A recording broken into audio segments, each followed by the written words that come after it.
Hi, this is Jasmine Poole. We are going to be going through my final project for my American Jesus course. Here we are going to be going through Dorothy Day's experiences and with her lack of direction in life and how she brought all that back on track for herself. So we're going to also compare this to Pothrow's chapter 2 of Sweet Savior. So analyzing her chapter 4 of Catholic activism and anti-Catholicism, she was raised in a Protestant family, which is where you follow those very strict values.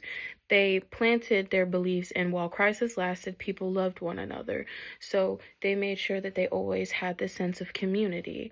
We see also through her journalism, she's becoming more politically aware of like what's going on around her, especially with World War II, becoming a member of council of Books of Wartime, which is pretty much where books were weapons of war ideas.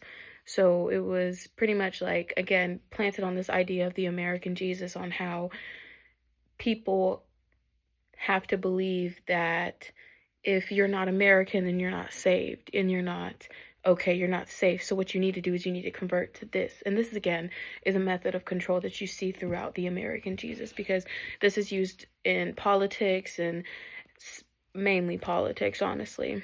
So this highlights her, her transition to Catholicism, where she found more solidarity with the poor. She found more community with these people because, again, she's appealing to these more humanistic side of things, which is the real stuff, the dirty grime, which is understanding the hardships of life. These are these people who do not have community. So, of course, this is your best place to go, which oddly enough, during this time, the 1920s, that was often your Irish and Italian people.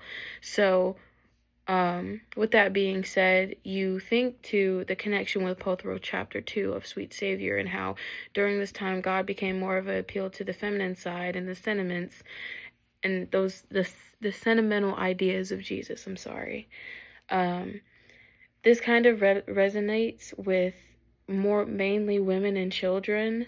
So with that being said, like, again, Sweet Savior, it's almost like Dorothy Day is the Sweet Savior, because this is how she decides to navigate through these things. And again, this is what brings us closer to this religion.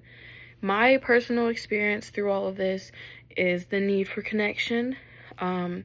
I can understand that with Dorothy Day a lot, because with the world constantly changing around you, it's incredibly hard for you to be able to go like, okay, I can depend on my people, when you can find more, again, solidarity with communing with like your families and your friends and the people who have the similar and same beliefs as you. These are the things that you want.